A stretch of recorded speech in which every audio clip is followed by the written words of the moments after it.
lá atrás, quando você fala sobre a questão comportamental do Pedro, você fala que não tinha como ir no mercado para procurar um jogador que marcasse 30 gols, que ele não poderia ser um problema para você, que ele deveria ser a solução. Então, assim, o Pedro às vezes é titular, às vezes não é titular, hoje fez uma boa partida, deu assistência, fez o gol.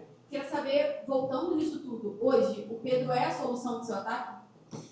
O Pedro é um jogador top, todos conhecemos, mas o mais importante é a equipe. E hoje ele deu tudo pela equipe, se doou em todas as fases do jogo, fez 2 semanas excelentes de treinamentos, está muito bem e o campo fala, tá num grande momento. E esse Pedro é o que todos queremos agora. Quem mantém eles no campo são eles mesmos. Buenas noches, Felipe. José Fernández para Intergas. Quería preguntarte por Eric Pulgar, no solamente por los 30 minutos del día de hoy, sino que también por este proceso de más de 3 meses que estuvo apartado, que hubo una cirugía, un postoperatorio y un proceso para volver a estar en condiciones de disputar estos minutos. Em espanhol ou em português? ¿Quiere español? O Eric já falei para vocês, um pilar da nossa equipe, um líder dentro e fora do campo, um jogador fundamental pelo entendimento de jogo em todas as fases e também de ocupação de espaço, um jogador muito diferente e que fez muita falta. Então cada vitória, cada jogo que a gente jogava sem ele era dedicado sempre por esses jogadores que agora não estão conseguindo estar no campo, e ele era um deles. Agora estamos muito felizes de tê-lo de volta. Aqui, Eric Viana do Mundo Bola Flamengo. Ainda te perguntando sobre o Pulgar, ele retorna hoje, e agora com a concorrência um pouco maior, né? Antes ainda não tinha o Saúl, na Copa do Mundo, quando ele se lesiona, até já tinha o Jorginho, mas agora a concorrência aumenta. Ele queria saber se você entende que todos esses jogadores, esse meio campo, eles podem jogar juntos. Você pensa em algum planejamento já, mudar algum posicionamento para ter esses jogadores juntos? Obrigado. Bom, já estou 1 ano aqui, você já deve me conhecer bem, né? Que vai muito em função do momento do jogador, do plano de jogo que eu preparo sobre o adversário, do que eu penso do que é melhor para a equipe.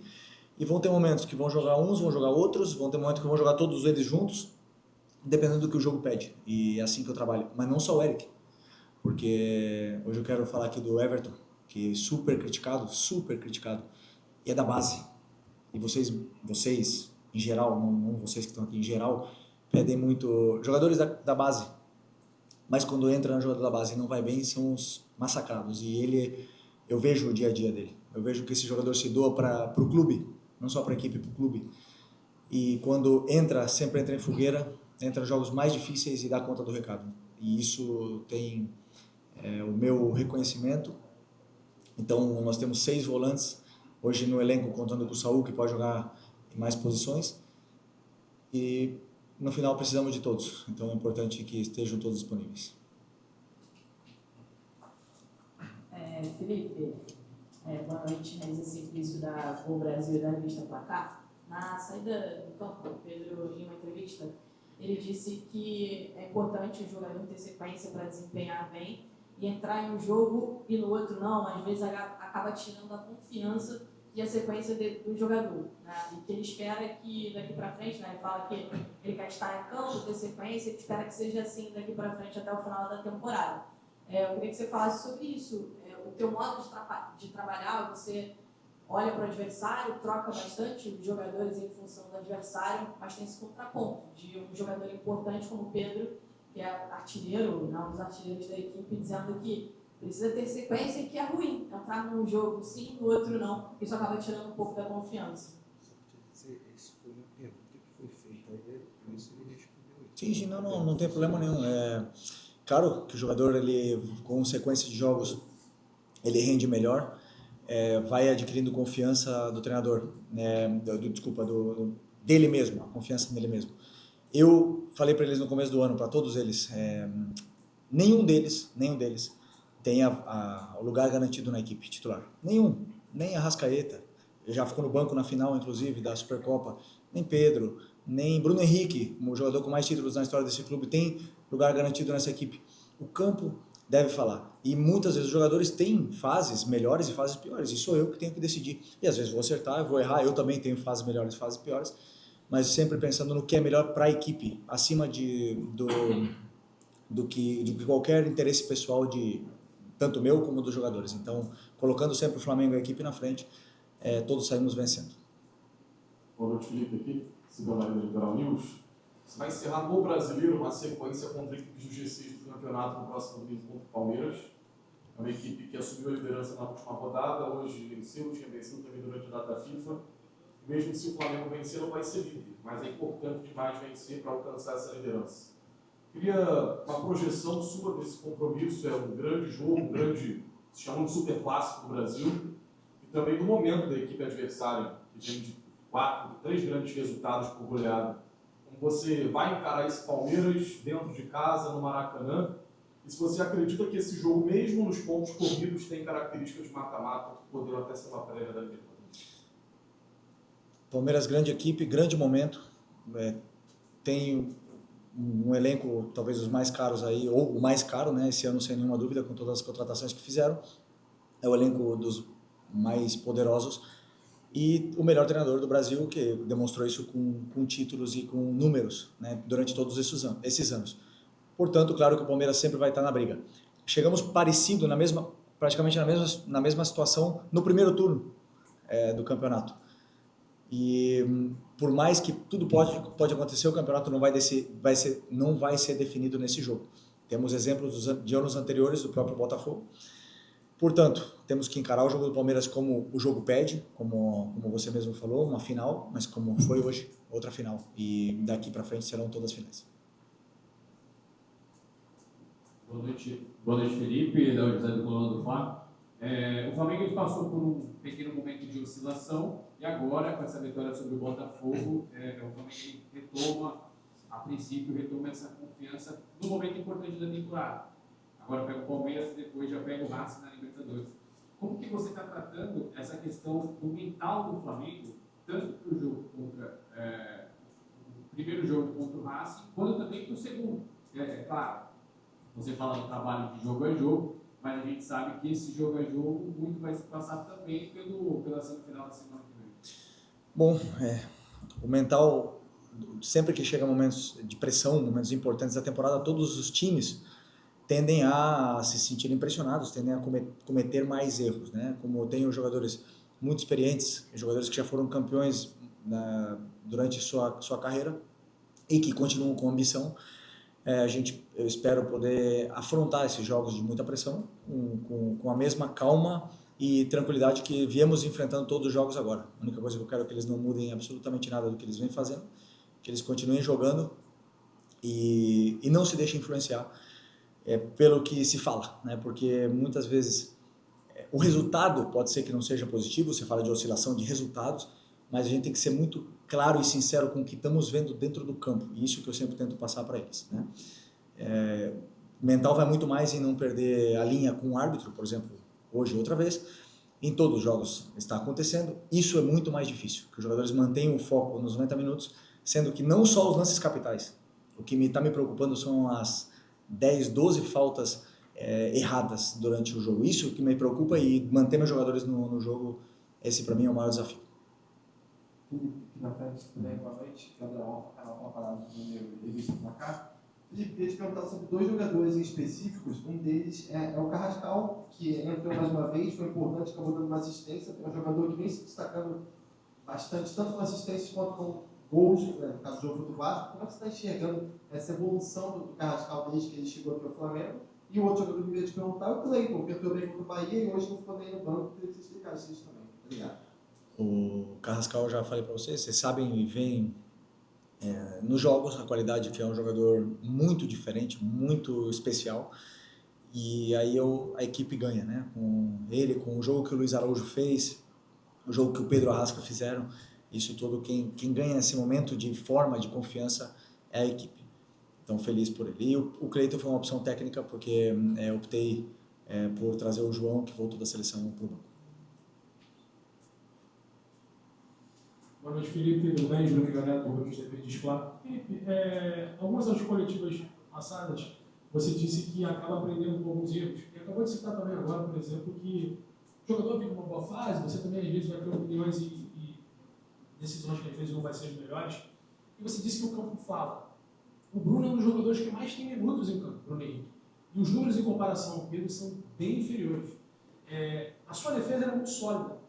Essa solidez no ataque também não é necessária nessa reta final. A manutenção do Pedro, desculpa até falar porque era o Pedro que eu ia fazer pergunta, outros colegas fizeram, não só para pontuar isso. O Pedro tem números de um jogador que é decisivo, letal. Não é interessante, de repente, claro, respeitando o adversário nessa reta final, você também ter esse equilíbrio que você tem na defesa, na frente, porque de fato o Flamengo precisa de gols. Teve uma queda muito grande e agora, depois desse jogo, ainda é possível imaginar o Flamengo sem Pedro na frente? Vou repetir a mesma coisa. Vocês falam do Bruno como se o Bruno não soubesse fazer gol, né? Como se ele não soubesse, como se ele não tivesse números no Flamengo. Eu repito uma vez mais. Para mim, o mais importante é a equipe. E se eu acho, com as minhas convicções, que em um jogo determinado tem que jogar o Bruno e não o Pedro, ou tem que jogar o Bruno e o Pedro e não o Arrasca, eu vou tomar essa decisão. E vocês aí estão livres, à vontade para poder criticar o treinador da forma que vocês quiserem. Depois, quando ganhar ou perder, eu sei o que vou botar a cara. Então eu vou com as minhas convicções até o final.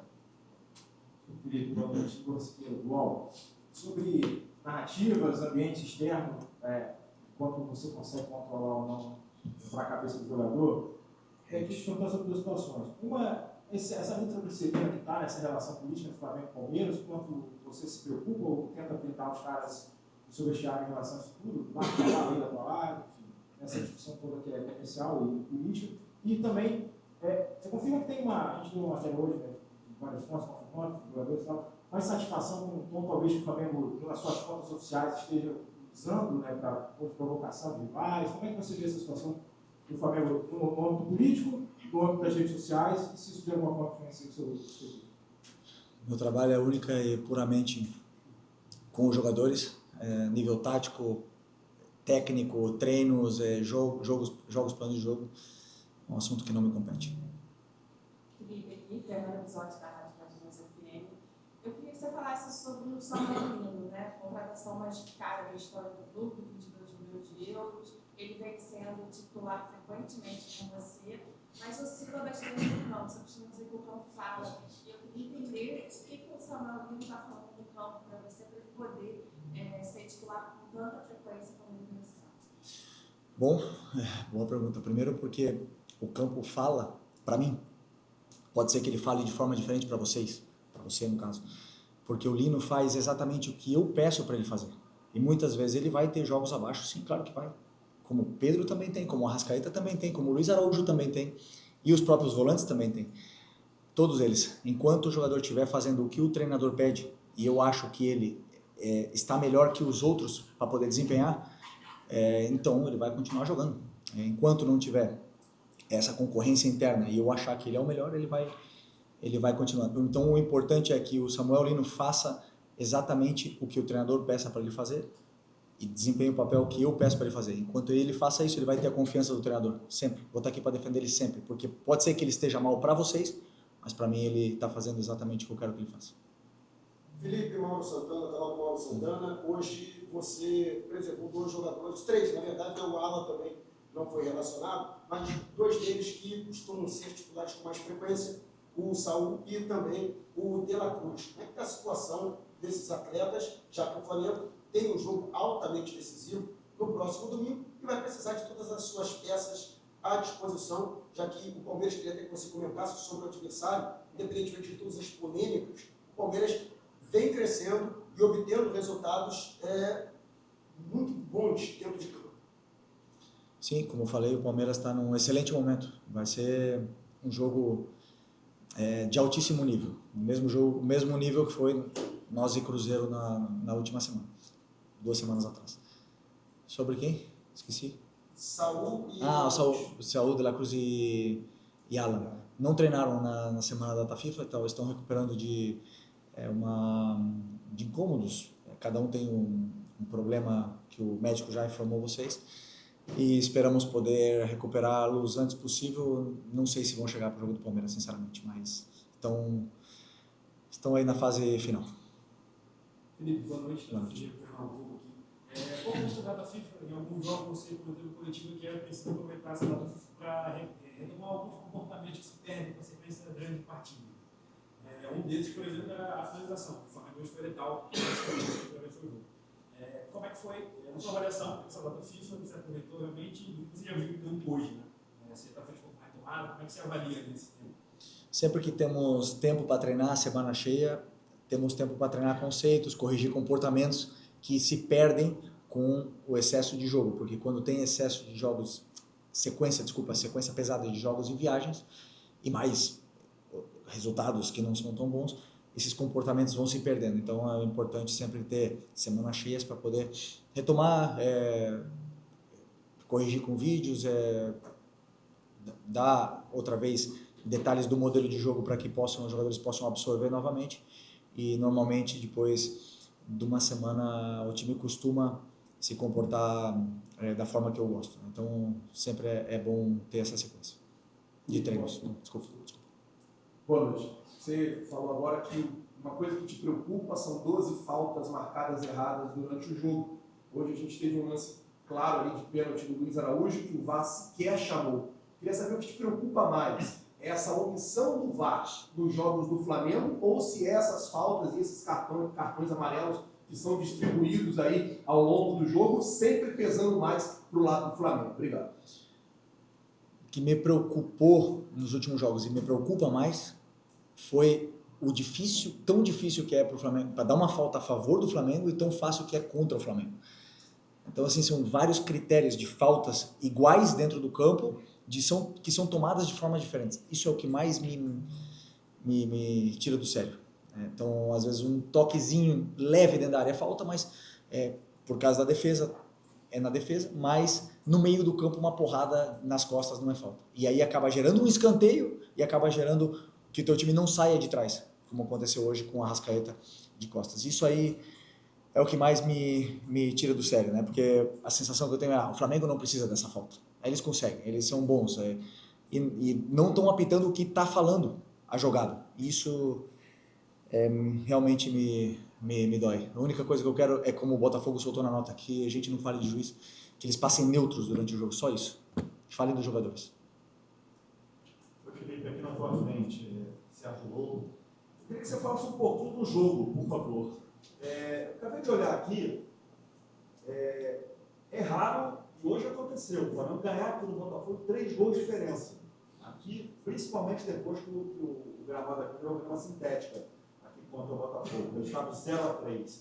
E o jogo não começou muito bom, pelo menos na minha análise lá de cima, não começou muito bom o Flamengo. Eles começaram a acelerar o jogo, os erros estavam acontecendo muito pelos lados, também por dentro, a marcação deles estava forte, encaixotando alguns jogadores do Flamengo. Queria que você falasse um pouquinho do jogo, o que você percebeu e o que houve com o Everton Cebolinha, por favor? Parece que ele deixou o campo até meio que chorando depois da contusão. Parece ter sido uma lesão muscular, né? Parece ter sido uma lesão muscular no Cebola. Vamos fazer exames. Ele vai fazer exame amanhã para saber o alcance.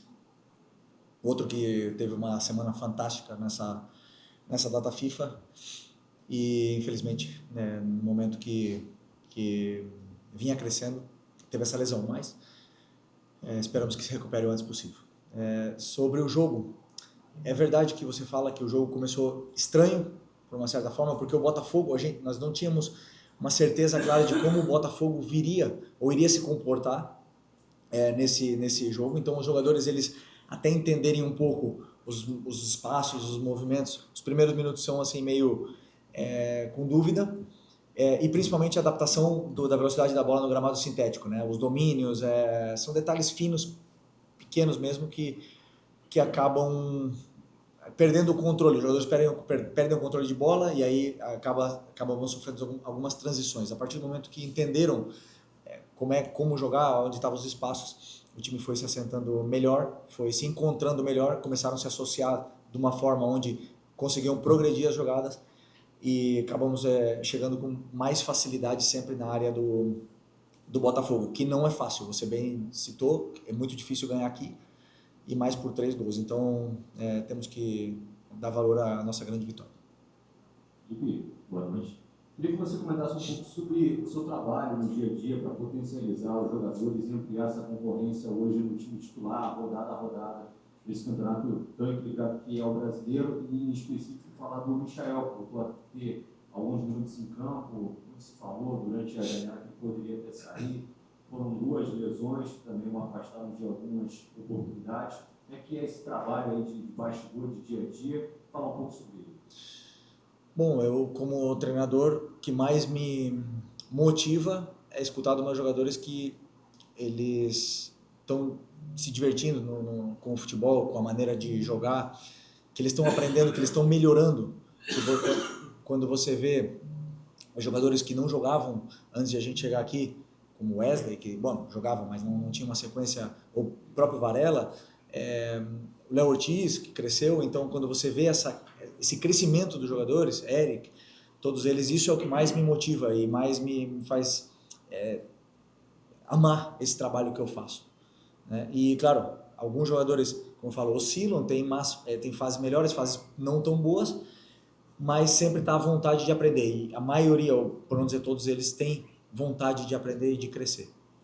Então, isso faz com que o grupo todo cresça, né? E cresce de forma individual, cresce o coletivo.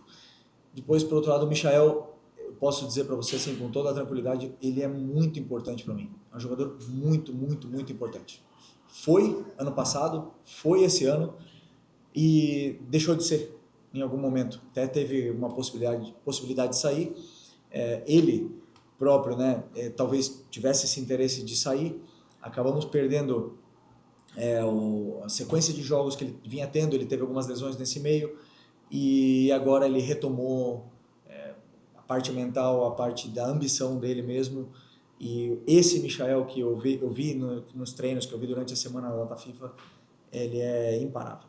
Ele é muito, muito importante para mim como treinador e para todos os companheiros no dia a dia. Um cara que alegra e melhora o nível em todos os sentidos, tanto na parte mental do grupo como na parte também técnica no dia a dia dos treinos e dos jogos. Então, eu estou feliz por ter ele de volta. Isaac Andrade, da Rocha. Faltam aí mais de 10 jogos, mais de 30 pontos a serem disputados ainda. Há uma especulação muito grande que o Flamengo e o Palmeiras estão na frente de serem os campeões ou campeão desse campeonato brasileiro. Mas tem muitos fatores externos que estão trabalhando nesse campeonato. A questão da arbitragem, a questão política e, como você mencionou, os próprios jogadores têm seus altos e baixos. As equipes têm seus momentos. Em 10, 11 jogos para acabar o brasileiro, como é que você vê, em termos de projeção, o Flamengo nesse contexto total? Eu vejo o jogo do Palmeiras pela frente agora. E depois o jogo da Libertadores. Não posso ver muito além disso, porque o meu papel é fazer com que o time ganhe o próximo jogo. E que essa pressão que existe nos próximos jogos, que seja prazeroso, que não seja um peso para eles. Esse é o meu trabalho. Que eles possam desfrutar de viver esse momento. Que são poucos jogadores que têm essa oportunidade de viver o que nós estamos vivendo agora nesse momento. De estar vivo numa semifinal de Libertadores da América, entre os 4 melhores da América, e estar disputando junto com o Palmeiras e com o Cruzeiro o Campeonato Brasileiro. Que poucos falamos do Cruzeiro, mas o trabalho que o Jardim também vem fazendo, vocês sabem, não preciso nem falar. Um técnico muito especial e já demonstrou. E a gente está no meio dessa briga, está disputando outra vez, competindo outra vez para poder ganhar. Tem que ser um prazer, não pode ser um peso. E esse é o meu papel com eles. Aqui, Felipe, boa noite. Marcos Martins, para a DKSRN, parabéns pela vitória. Felipe, você vinha optando anteriormente, nos jogos anteriores, por iniciar a partida com Jorge Carrascal e Arrascaeta, o que modifica um pouco o sistema de jogo em relação às características. Hoje você retorna com um jogo com uma equipe com 2 extremos, abertos, mais voltada ao 4-3-3. Queria a tua análise e a sua opinião em cima da distinção do desempenho coletivo do Flamengo com a dupla de meias e agora com 2 extremos, com o impacto na equipe tática. Bom, primeiro que as minhas escolhas são puramente plano de jogo, onde eu não pretendo abrir para vocês, mas nós jogamos igual, da mesma forma, absolutamente igual, com Carrascal e com Luiz Araújo, com características diferentes, jogamos de uma forma absolutamente igual, com sim pequenos detalhes de ajustes posicionais para o plano de jogo, mas pode ter certeza que não foi um 4-3-3. Tá bom? Obrigado. Valeu, pessoal. Boa noite.